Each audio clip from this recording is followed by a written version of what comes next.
Everyone, thank you so much for joining the Behind Company Lines podcast. Today we have Torben, Friehe, CEO of Wingback. Wingback provides a tool and APIs for SaaS pricing and packaging by building an infrastructure that allows SaaS startups to deploy any set of features of their product with any pricing model.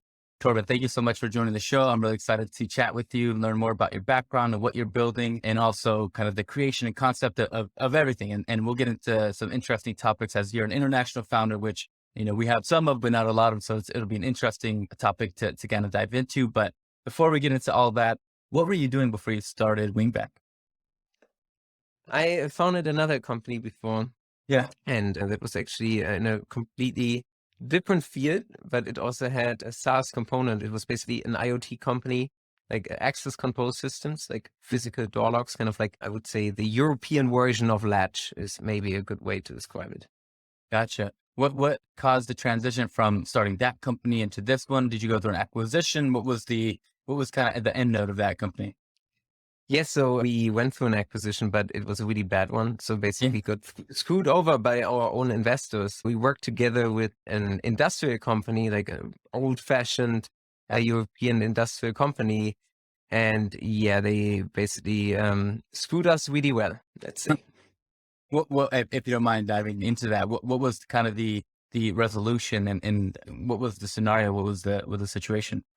I mean, they basically promised further financing and, basically at a point when contracts were about to be signed, they basically didn't want to sign the contracts anymore and were like, hey, yeah, now it's ours. And we've been working on this for the better part of 8 years. So it was pretty painful. And, the whole aftermath of that was really bad too.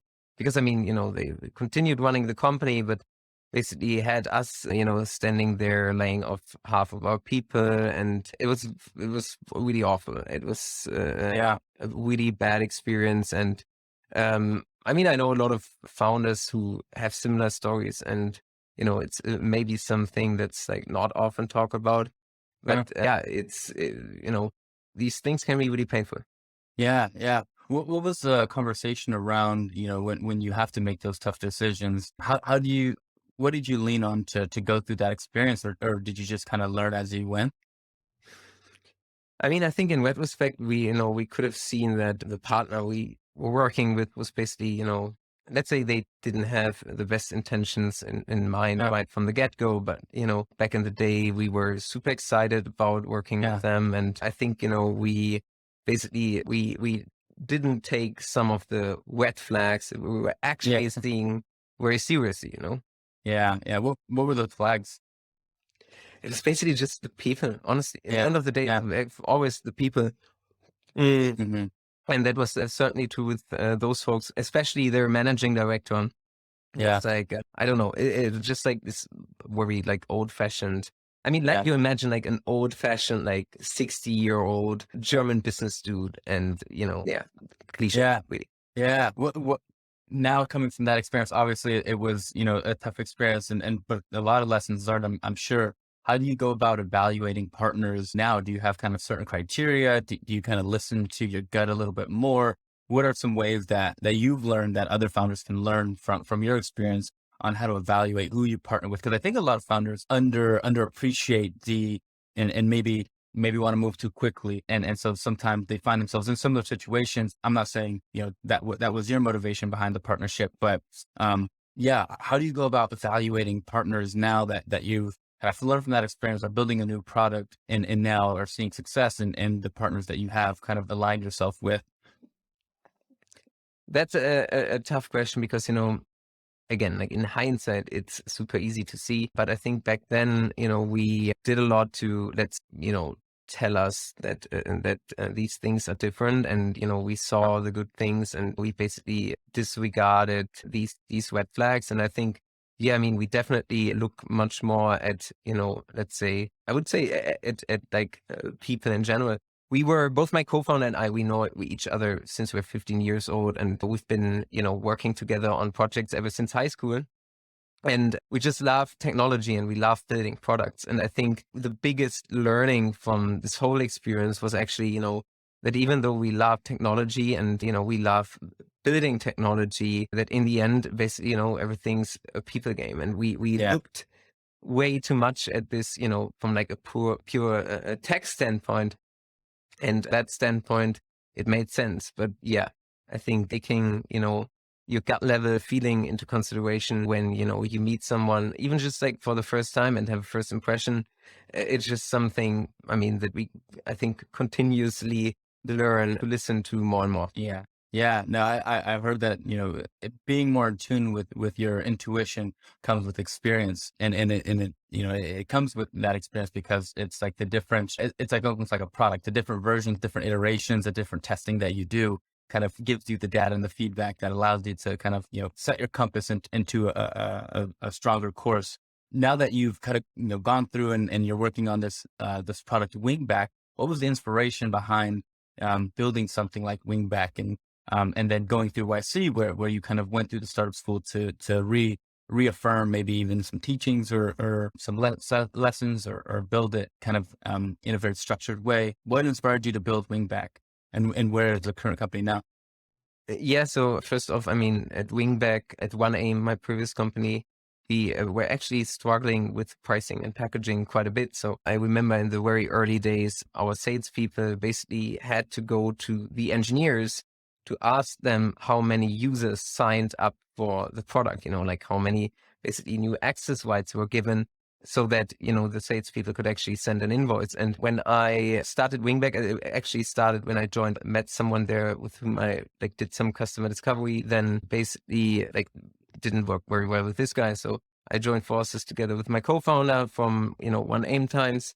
And we just spoke to a lot of people at first. So Wingback was really like super, super customer driven in that sense that we, I think, spoke to more than 100 founders without even, basically having a proper like product definition. Or we only, defined the product properly after talking to more than 100 founders.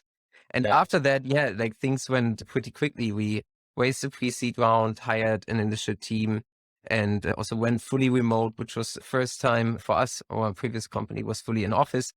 And yeah, then we got into YC, and I have to say it was a really fantastic learning experience for us. And I don't know, it like completely changes like the way you think, but in a very positive way.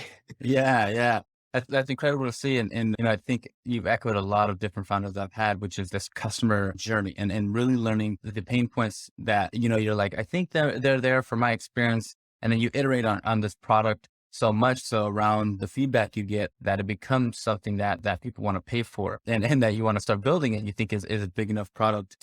How did you go about chatting with customers and going through that process? Are there specific questions you asked them, or do you have examples of specific questions that you asked them that help kind of guide the vision of the product you're? Absolutely, yeah. And I think, On Deck was like really, really super helpful there in the early days because, we were able to reach out to people and, basically, yeah, people wanted to talk to us, and that was great, So Yeah. we find those questions that we were asking, and we just like recently had, let's say, another bigger round of, more like deeper down customer discovery conversations.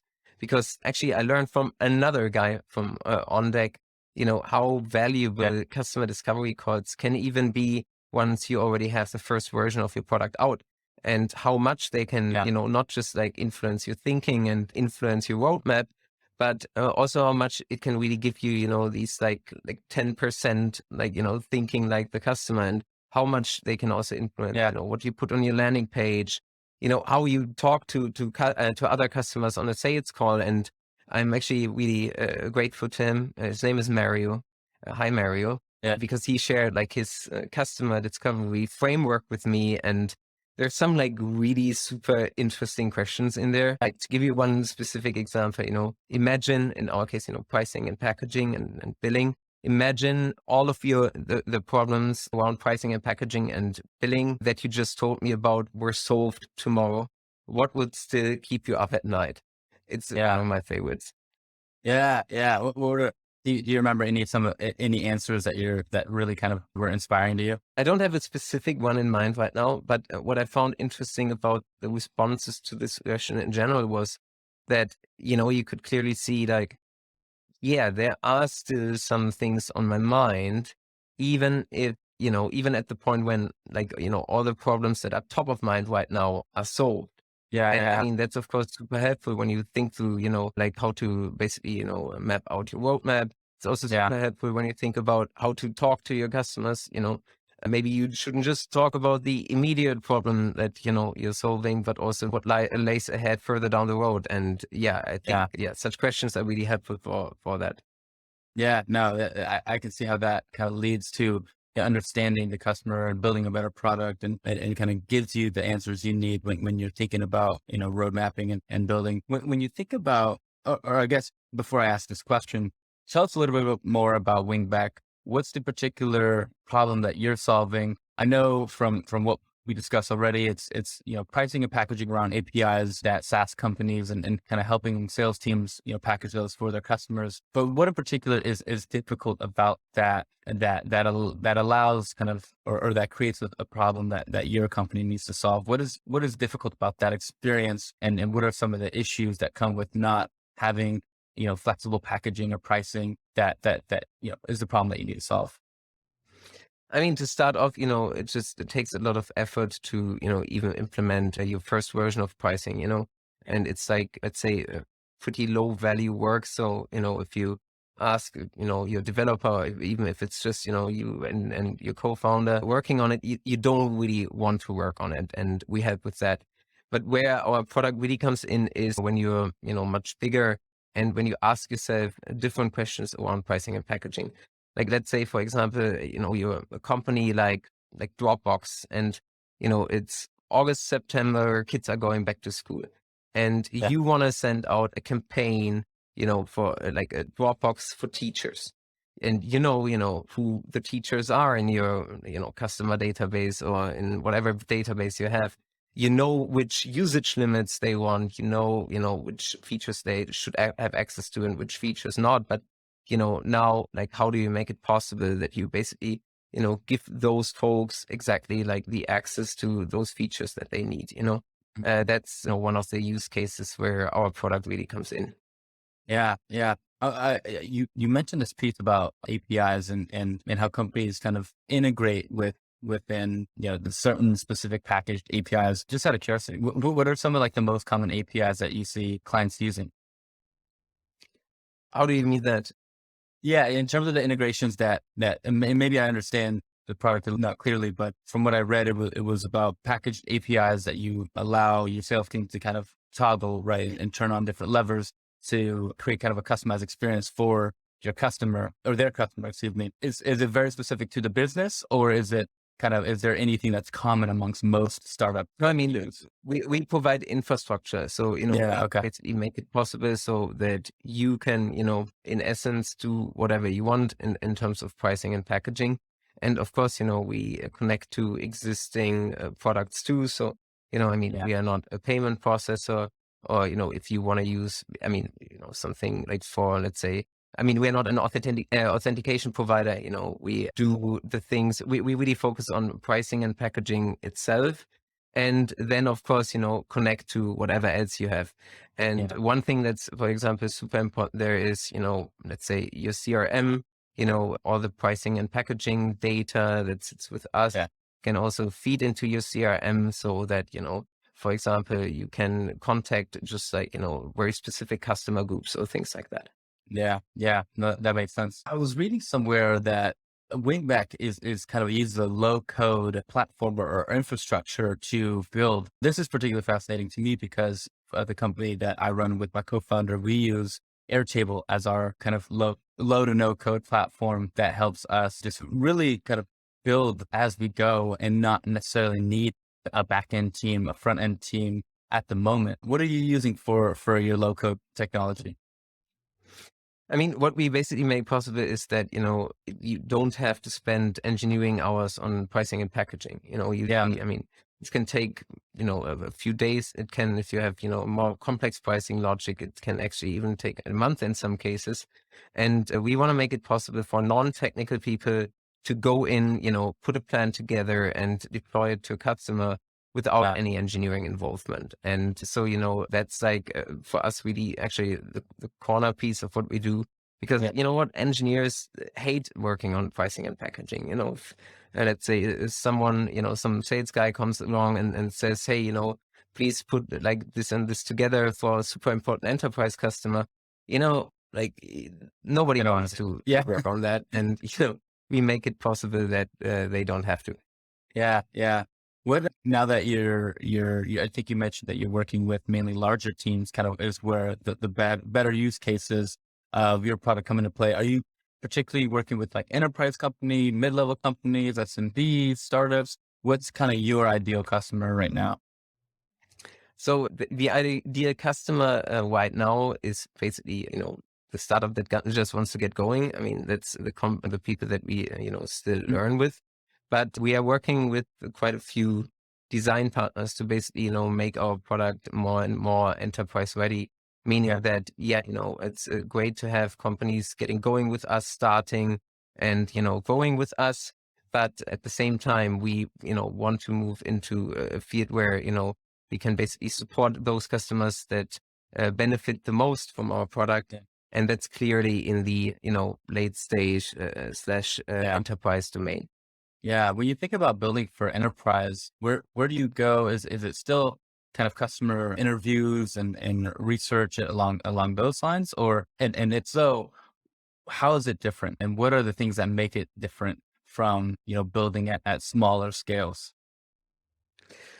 I think, there are always different stakeholders involved, in every step of the decision-making process. And, they have different, interests and different, KPIs that they use to measure their own success. And I think it's really important to understand basically, what each of the stakeholders wants. And, let's say a major pricing and packaging change has, variety of different stakeholders involved. And of course, managing that is very different than, let's say, selling to founders and, just asking them, hey, want to set up your plan super quickly. And I mean, I think for us, what has been really super helpful there are our angels who really, Yeah. support us a lot with, basically, yeah, just like, difficult decisions and, those bits where sometimes it's just like, you don't come to the conclusion yourself and they have seen it all. And it's Yeah. really, really great to be, be able to have their support for these Yeah. kinds of questions. Yeah. Yeah.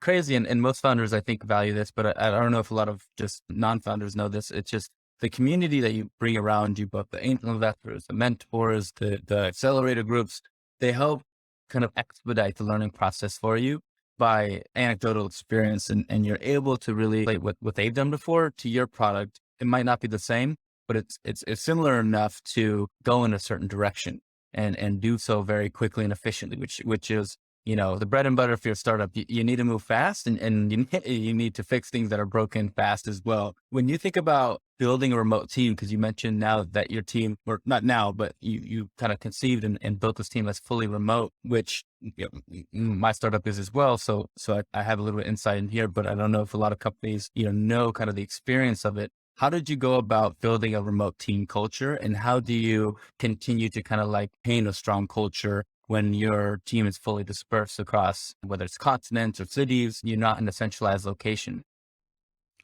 Actually, my co-founder Yann and I had no experience whatsoever running a remote company. With our last company, One Aim, we actually made it a point that everyone had to be in office. But I mean, it also, had a hardware component, so there were, some reasons for this. But yeah, we frankly had no idea how to run a remote company. So actually, another great person and great supporter I met through OnDeck is Marissa Goldbeck, who became our first employee as a fractional head of remote. And she basically helped us to set up, the right processes for remote, but also, think about the things that, let's say, if you've always worked in an office that you really just don't think about. And I think the most important learning there for us was that in office and remote are really like two completely different words. The way you communicate is different. The way that you interact with your, with everyone on the team is completely different. the way that you should document is completely different. The way that you basically have to hire is completely different. And at the same time, it also gives you access to a much, much broader talent pool, because all of a sudden you're not focused on, a single big city. All of a sudden, you can also hire someone who's, maybe living on like a farm somewhere in, rural Argentina. And, it's just great to bring, let's say, people with very different backgrounds together, and to, basically just, let's say, not be like tied in any way to, a physical office. And at the same time, I can very, very clearly say for myself, it made me much more productive too. And it also, freed up like lots of, time. I mean, it just, the water cooler conversation, or like, the coffee you make in the morning. I mean, it's nice to have this conversation, but, I'm actually happy right now that, I can basically decide purposefully to spend my time, differently. Yeah. Yeah. What advice would you give founders that are thinking about building a remote culture? I think you really have to, I mean, if you, haven't worked remotely before, you kind of have to understand this major difference, that it's not just, sitting in an office or not.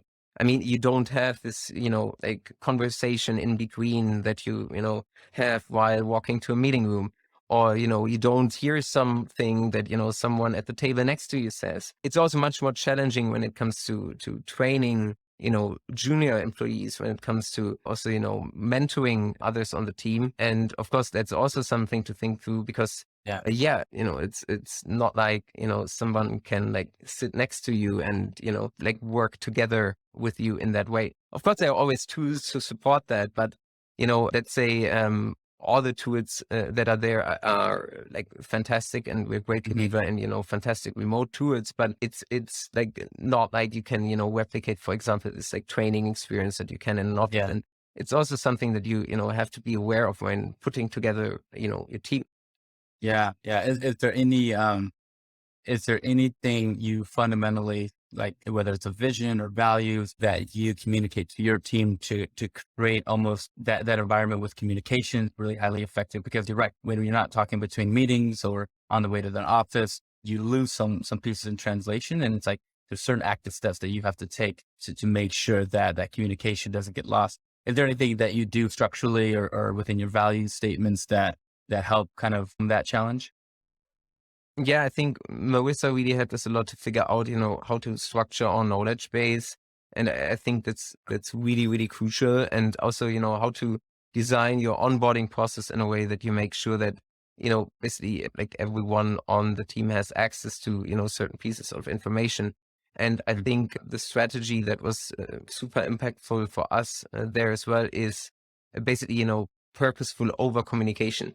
And by over communication, I don't mean, repeating things, but I mean basically communicating the same thing through different channels, have like Yeah. update videos, but also have written updates. And, let's say have a team event, but also, share the recording of the team event and have a transcript of the team event and things like that. Because I mean, people, we are all different, and we prefer to, consume information in different ways. And I think, keeping that in mind when building a remote team is super, super important. So that basically, everyone can consume information in the way, they prefer it to.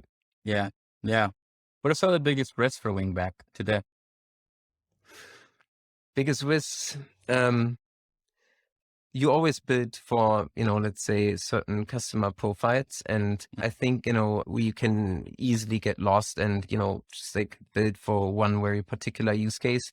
So we always have to make sure that, and, that's why these additional customer discovery calls are also so important, that, we really build for, a cross section of customers. And, focus, of course, is really important there too.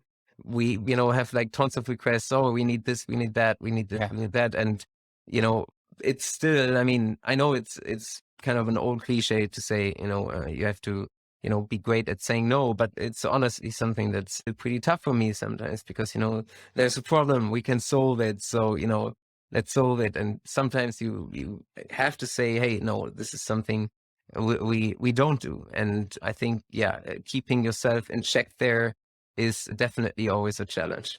Yeah, no, that's definitely true. If everything goes well, what's the long-term vision of Wingback? I mean, we basically see that, SaaS is changing. And by that, I mean, imagine you go to Target and you just find three shopping carts there, Mhm. one is like basic, one is premium, one is gold. You wouldn't be really satisfied with your Target one, right? Yeah. And we think, with SaaS, it's somewhat the same, and in the future, I mean, or let's say today, if I, want to buy a certain SaaS product and I don't find myself in those like three tiers on a pricing page, there's probably kind of a similar product, with a different pricing structure, and I just get this one, Yeah. And I think that if you think that through, it's just like, we have basically vertical SaaS where, everything becomes like more and more specialized towards certain use cases. But that also means that the value that customers receive out of a SaaS product is very different from customer to customer. Yeah. And what I can see changing there is that, SaaS companies basically have to provide the right product to the right customer at the right price. And, Yeah. that's basically what in the end maximizes value for the customer. And that's where we see Wingback going, making this future a reality. That's where we are, that's where we are headed for the future. Yeah, no, that's super exciting, and it makes a lot of sense. A lot of companies leave customers on the table because they try to create these predefined conditions to use a product, but in reality, your customer is so dynamic, their experiences are so different that you have to really be active in creating a customized or semi-customized solution, something in between structure and customization that allows them to really find value in what you're offering to be able to spend, because most companies are very cost conscious. um we could dive into so many other topics, but I know we're coming at the end of the show here. But I wanted to ask before, well, I always like to ask this question for all my founders. One, for selfish research, but two, for my audience to research as well. But what books or people have influenced you the most? Oh, there are plenty of books and plenty of people. One person that influenced me a lot was basically like a college professor. I mean, I actually quit my studies, but when we were kids, my co-founder and I were participating in this student competition. And, he just like gave Yeah. us access to like the whole university facilities. And, basically a lot of scientific researchers were always angry at like, these like 14, 15-year-old kids that were running around and were allowed to use everything. But, he like taught us so much just by, having us like sit in meetings and stuff. Like I can't Yeah. really like put it in words or like describe it well enough how much that influenced us. In terms of books, plenty. Which one stands out? I think when we just like got going, I mean, English is not our first language. When we just started presenting, to like broader audiences, there's a guy called Jerry Weissman who wrote a book called Presenting to Win. And it was like, it's super simple, but like the framework of thinking, the framework of like structuring ideas, we still use it, to this day, like over and over to, yeah, basically, communicate, summarize ideas, and yeah, make sure that, what we want to put into words is also, well understood by the audience. Yeah, that's incredible, and not a book that's been recommended yet. So I'm excited to share that with the audience. It's also very The last basic, little bit I would but like it's to, like, it's yeah, just like in terms of what influenced me, it's definitely one of those that influenced me most. yeah. Yeah, some of the best books are ones that you could take action with, and I think that is super valuable because there's a ton cost to everything, and but when you can have something that you can take action with quickly, I think it expedites a lot of progression and experience and a lot of things along that nature. So no, I think it's a fantastic recommendation. The last little bit here, I like to give my founders time to share, where can we support you? What give us your LinkedIn's, give us your Twitters, your website. Where can we find and support Wingback and become part of the journey? Yeah, look us up on Twitter and LinkedIn, especially on Twitter, where, yeah, we have other priorities at the moment, let's say it like this. And yeah, I mean, I love to share, a lot of stuff on LinkedIn, from time to time, just like about pricing models, about, what pricing works best for you. We also have a pricing model recommendation tool for early stage founders. So definitely, can also share a link to that. If you And yeah, I think that's pretty much it. Yeah, yeah, awesome. Well, thank you so much, Torben. I hope you enjoyed yourself. I love, you sharing your experience, kind of going from one startup to the next, and not only the lessons that you learned, but how this startup is kind of building off of the success you've had, and but creating a product that you felt not only was a need for yourself at the time, but for other customers and clients that you're working with. So excited to see where the progress goes. And like I said, thanks for joining the show. Thank you. Of course.